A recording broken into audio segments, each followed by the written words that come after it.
আমি এই ম্যাটটির নাম দিয়েছি 3 প্রোডাক্ট, মানে 3টা প্রোডাক্ট আছে, মানে হচ্ছে 3টা সংখ্যা আছে, একটা হলো 5700, আর একটা হলো 5 জন, আর হচ্ছে 3 টাকা।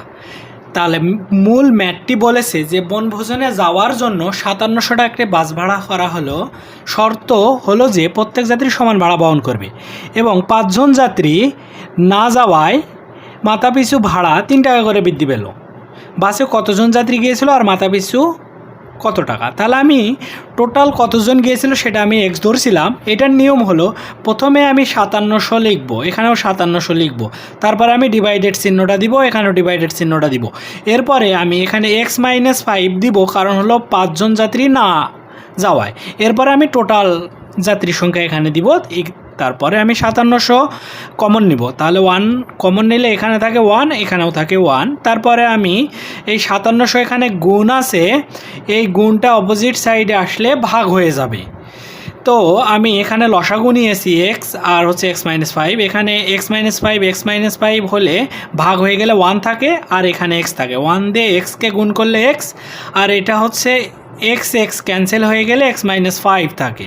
তাহলে মাইনাস এক্স, আর এই মাইনাস আর এই মাইনাসে হচ্ছে +5 হবে। তারপরে এটা প্লাস মাইনাসে ক্যান্সেল, আর এটাকে ভাগ করলে আসবে 1/, এখানে 19 আসে, তো 19 মানে 1900 আসে।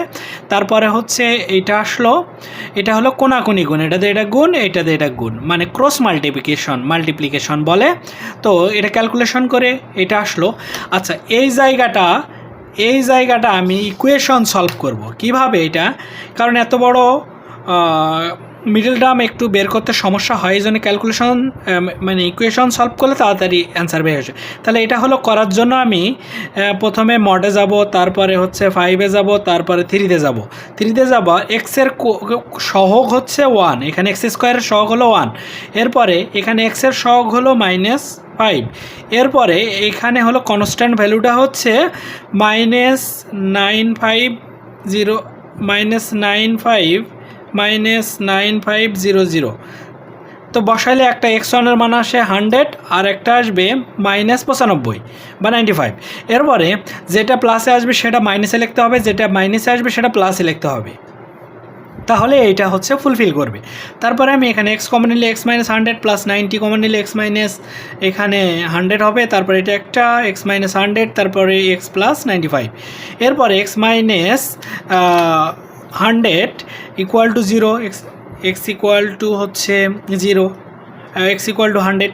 এরপরে x plus 95 equal to 0, x equal to -95, কারণ হচ্ছে যাত্রী সংখ্যা কখনো মাইনাস হতে পারে না, এই জন্য এটা হলো এন এ।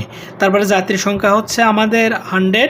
এরপরে মাথাপিছু ভাড়া, যে 5 জন যাত্রী যায়নি সেটা আমি বাদ দিব, বাদ দেওয়ার পর মাথাপিছু ভাড়া কত টাকা করে হয়, তাহলে 95, এটা ক্যালকুলেশন করে আসলে 60 টাকা।